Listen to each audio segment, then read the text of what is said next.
अस्सलामुअलैकुम रहमतुल्लाहि बरकातुहू। आज हमारा वीडियो मकसद बनाने का सिर्फ मुसलमान भाइयों के लिए है।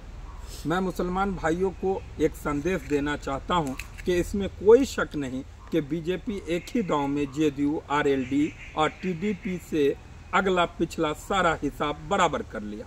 राजनीति में किसी को ख़त्म मान लेना जल्दबाजी है, मगर वक्फ बिल नीतीश जयंत नायडू राजनीति जीवन का निर्णायक पल था। अब इनका वही होगा।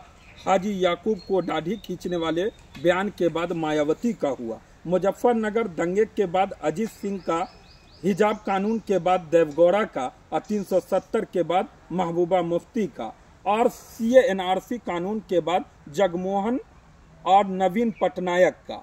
इनका कोर वोटर अब बीजेपी इनके राज्य के मुख्य विपक्षी दलों में बटेंगे। ये नेता 2030 में फिर दर की ठोकरें खाएंगे। अब मैं दूसरा सवाल ये कहना चाहता हूँ मुसलमान भाइयों के लिए कि जब तक मुसलमानों के अंदर शिक्षा नहीं आएगा तब तक ये जालिम हुकूमत से नहीं लड़ा जा सकता है। जब तक आपके बच्चे IAS, IPS, DIG, IG, sub inspector, मनोवैज्ञानिक नहीं बनेंगे, जब तक आप अपना हक हासिल नहीं कर सकते हैं। मैं मुसलमान भाइयों को कहना चाहता हूं कि एक लुकमा कम खाएं लेकिन अपने बच्चों को पढ़ाएं, क्योंकि वक्फ बिल से पता चल गया कि जब तक हमारे पास एजुकेशन नहीं होगा, जब तक हमारे पास तालीम नहीं होगा, तब तक हम अपने हक अधिकार के लिए दरदरे की ठोकरें खाते रहेंगे। इसलिए मुसलमानों को चाहिए कि बढ़ चढ़ के पढ़ाई में अपना हिस्सा ले और दिल लगाकर पढ़े, अपने माँ बाप को नहीं ठगे।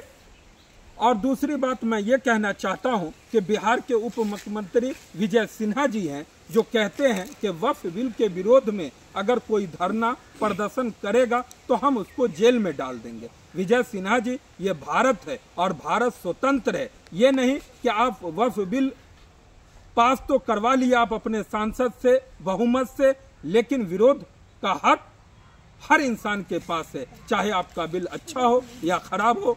हमारा काम है विरोध करना। ऐसा नहीं है कि आपकी कोई भी चीज लाई हुई आप हमें थोप दे और हम खुशी खुशी उसको ग्रहण कर ले। ये भारत है, गंगा जमुना की तहजीब है।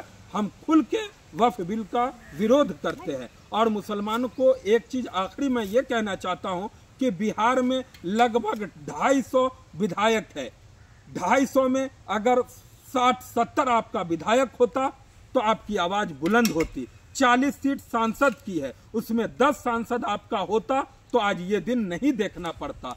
हम आप इलेक्शन में आपस में लड़ लेते हैं, झगड़ लेते हैं और हमारे विधानसभा से कोई दूसरा बाजी मार के चला जाता है। इसलिए मुसलमान भाइयों, मैं आपसे रिक्वेस्ट करता हूं कि आप एक प्लेटफॉर्म पर आए, नहीं तो मोदी की हुकूमत सबों को तबाह और बर्बाद कर देगी। आप कोई ऐसा तबका बता दीजिए जिसको मोदी जी ने परेशानी न दिया हो। इन्हीं सब बातों को लेकर मैं अपनी बात खत्म करता हूं। अस्सलामु अलैकुम रहमतुल्लाहि बरकातुहू।